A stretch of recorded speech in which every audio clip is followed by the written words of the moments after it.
মরে গেছে তোর মা। কি দেখতে এসেছিস? তোর মায়ের লাশ? আরে আমার মা, মামনি, মা জননী, আম্মা জান।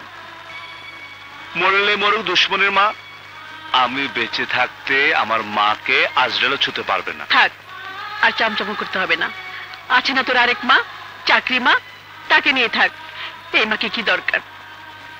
আরে হ্যাঁ, চাকরির মা ভাত দেয়, কিন্তু আমার এই মা সেই ভাত আদর করে মুখে তুলে দেয়। আমার মুখ দেখবে না মা? দেখবো না, রাগ করেছি।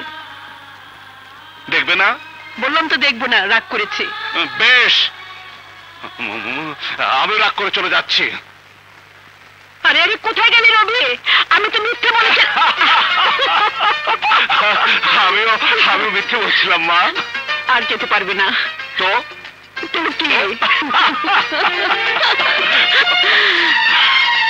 তোর হাতে ব্যান্ডেজ কেন রবি?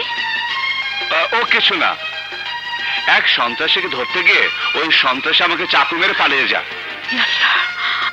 মা, তুমি ভয় পেলে? হ্যাঁ, আমাদের চাকরি তো অপরাধীদের ধরা। মারে মায়ের দোয়ার সাথে থাকলে কোন সন্ত্রাসী আবার কিচ্ছু করতে পারবে না। ও জেলে, আর তোর যদি কিছু হয় তাহলে আমি কি নিয়ে বেঁচে থাকবো?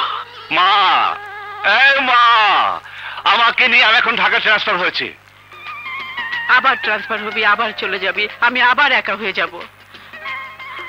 আমি একা থাকতে পারবো না, আমাকে একটা বউ এনে দে। বউ? বউ মানে বউ, আমার ছেলের বউ। মানে আমার বউ? মা, আমার মতো পুলিশ অফিসারকে কে বউ দেবে? কে? কেউ না কেউ তো দেবেই। তুই রাজি কিনা বল? তুই ট্রান্সফার হবার আগে বিয়ে করে আমার কাছে বউ রেখে তারপর যাবি। মা, পৃথিবীতে আল্লাহর পরে আমি তোমাকে ভালোবাসি, তোমাকে শ্রদ্ধা করি। তো মানে তোমার হুকুম ছাড়া আমি কোনো কাজ করি না। তো আমার কাছে আমার মাই সব। ঠিক আছে, আজ থেকে তো বউ খোঁজা শুরু করে দিলাম। এমন বউ আনবো যে তোকে শাসন করতে পারবে। তো